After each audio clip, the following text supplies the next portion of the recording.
ಬಳ್ಳಾರಿ ಪಾಲಿಕೆ ಸದಸ್ಯ ಪತಿಯಿಂದ ಬಡವರಿಗೆ ಮಹಾ ವಂಚನೆಯಾಗಿರುವಂತಹ ಘಟನೆ ನಡೆದಿದೆ. ಈ ವಿಚಾರ ಈಗ ಬೆಳಕಿಗೆ ಬಂದಿದ್ದು. ಸೈಟ್ ಕೊಡುವುದಾಗಿ ಬಡವರಿಂದ ಹಣ ವಸೂಲಿ ಮಾಡಿದಂತ ಆರೋಪ ಇದು. ಕಾಂಗ್ರೆಸ್ ಸದಸ್ಯೆ ಉಮಾದೇವಿ ಪತಿ ಶಿವರಾಜ್ರಿಂದ ವಂಚನೆ ಮಾಡಲಾಗಿದೆ ಎನ್ನುವಂತ ಆರೋಪ ಕೇಳಿ ಬರ್ತಾ ಇದೆ. ಸರ್ಕಾರಕ್ಕೆ ಸೇರಿದಂತ ಹಳ್ಳದ ಜಾಗವನ್ನು ಒತ್ತುವರಿ ಮಾಡಿದಂತ ಐನಾತಿ ಬರೋಬ್ಬರಿ 7 ಎಕರೆ 87 ಗುಂಟೆ ಒತ್ತುವರಿ ಮಾಡಿದಂತಹ ಪಾಲಿಕೆ ಸದಸ್ಯ ಪತಿ ಶಿವರಾಜ್ ಬೂದಿಹಾಳ್ನ ಸರ್ವೆ ನಂಬರ್ 125P ಯಲ್ಲಿ 7.87 ಎಕರೆ ಒತ್ತುವರಿ ಮಾಡಲಾಗಿದ್ದು, ಒತ್ತುವರಿ ಮಾಡಿ ಲೇಔಟ್ ನಿರ್ಮಾಣ ಮಾಡಿದಂತಹ ಶಿವರಾಜ್ 1.5 ಲಕ್ಷಕ್ಕೆ ಸೈಟ್ ಮಾರಿರ್ತಾರೆ ಪಾಲಿಕೆ ಸದಸ್ಯ ಪತಿ ಶಿವರಾಜ್. ಒತ್ತುವರಿ ತೆರವು ಕಾರ್ಯಾಚರಣೆ ವೇಳೆ ಮಹಾ ಮೋಸ ಬೆಳಕಿಗೆ ಬಂದಿದೆ.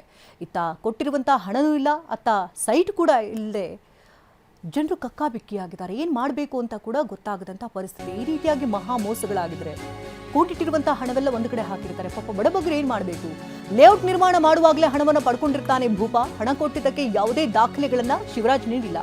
ಹಣ ಕೊಡುವುದನ್ನ ವಿಡಿಯೋ ಕೂಡ ಮಾಡಿಕೊಂಡಿದ್ದರೆಂದು ಜನರುಗಳು. ಪಾಲಿಕೆ ಸದಸ್ಯ ಪತಿಗೆ ಹಣ ಕೊಡುವಂತಹ ವಿಡಿಯೋ ಕೂಡ ಲಭ್ಯ ಆಗಿದೆ. ಬಳ್ಳಾರಿ ಪಾಲಿಕೆ ಸದಸ್ಯೆ ಪತಿಯಿಂದ ಈ ರೀತಿ ಮಹಾ ವಂಚನೆಯಾಗಿದೆ. ಸೈಟ್ ಕೊಡ್ತೀನಿ ಬಡವರಿಗೆ ಅಂತ ಹಣ ವಸೂಲಿ ಮಾಡಿದ್ದಾರೆ. 1.5 ಲಕ್ಷ ಹಣವನ್ನು ವಸೂಲಿ ಮಾಡಿಕೊಂಡಿದ್ದಾರೆ.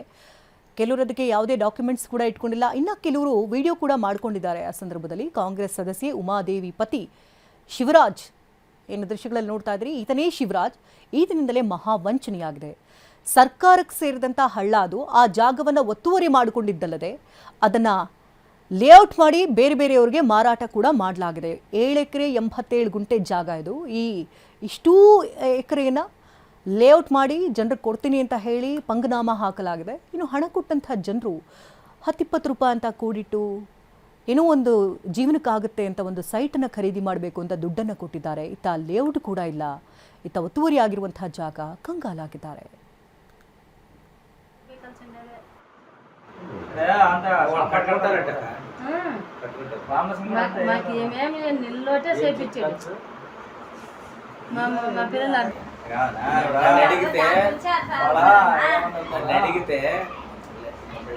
మా సైడ్ తీసుకోకూడదు సైడ్ లేకుండా ఎన్నో ఎవరు చేస్తాను. 1 కోటి రూపాయలు బిల్డింగ్ కడతాను నేను. అగ్రిమెంట్ కానీ చేయించుకోరు మాట.